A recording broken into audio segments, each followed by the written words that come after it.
I was very bitter and I got lost. I was very angry at God. How could God take such a saint? And I was very angry at God, yes.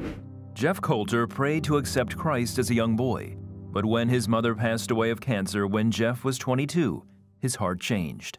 I started getting involved with my work, first of all, as a young police officer. I subsequently started drinking to try and fill the void. Over the years, the bitterness and alcohol fed on each other. I remember one time, almost as vividly, hearing the voices you and I talking now. You can't serve two masters.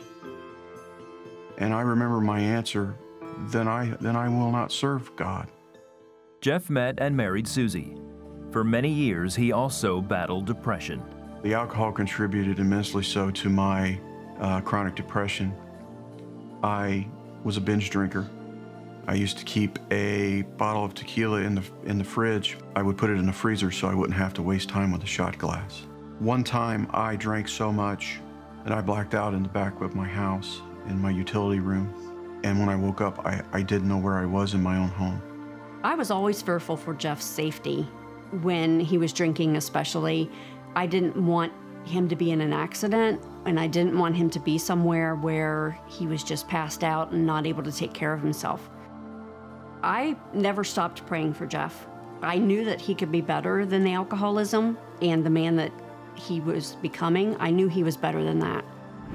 On April 22, 2014, everything changed. That day, Jeff was on his way to his favorite fishing hole when he approached a blind hill. I recall just a blink of an eye, him coming over into my lane. The only thing I really had time to do was blink. He come across that line, it sounded like a bomb going off, the airbags going off, the impact, it honestly sounded like an explosion. I blacked out. I vaguely remember hearing the car skidding. The car had hit Jeff head-on. He was life-flighted to a hospital in Cincinnati. While in ICU, he had several surgeries. After one operation, Jeff coded. He says he will never forget what he saw after that. I passed out in my wife's arms in the hospital. I began to see images of demons, and I started hearing growling and laughter.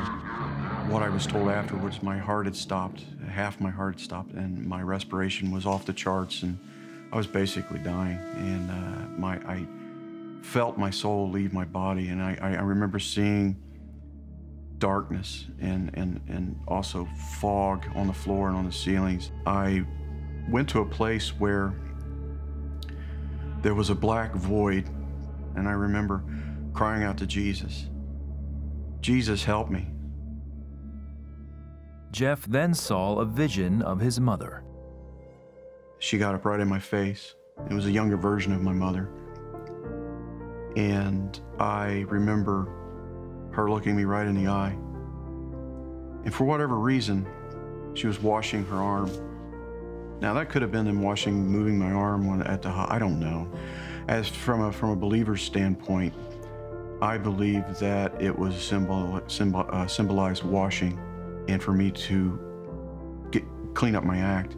But she gave me that motherly stare. And after that, I remember zooming back, and I basically came back in the room.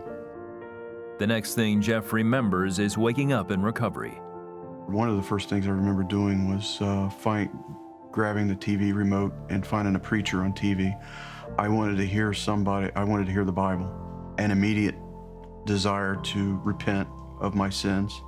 In the days and weeks that followed, Jeff rededicated his life to Christ. I immediately quit drinking, and I quit cold turkey ever since. I started reading my Bible again, and I started praying again.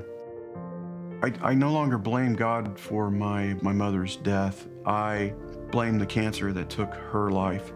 I resolved my relationship and my bitterness by counseling and attending church. If it had not been for the elders and brothers and sisters at my church helping me through this, I would not have made it. God can definitely redeem. God can definitely save.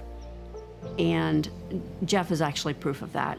I'm just so proud of Jeff and the change that he's made, because I knew that that was the guy that I wanted to be married to forever. And now he's that man again. Now retired from the police force, Jeff and his wife have developed JNS Ministries. They also plan to open Galilean Fishing Lodge, a facility that will minister to young people. He is just a prayer away. Never think that you are worthless. Never think that you are not good enough. If God can save a wretch like me, he can save anybody. As eternal beings, we're going to have to live forever somewhere. I would encourage you to live forever in heaven.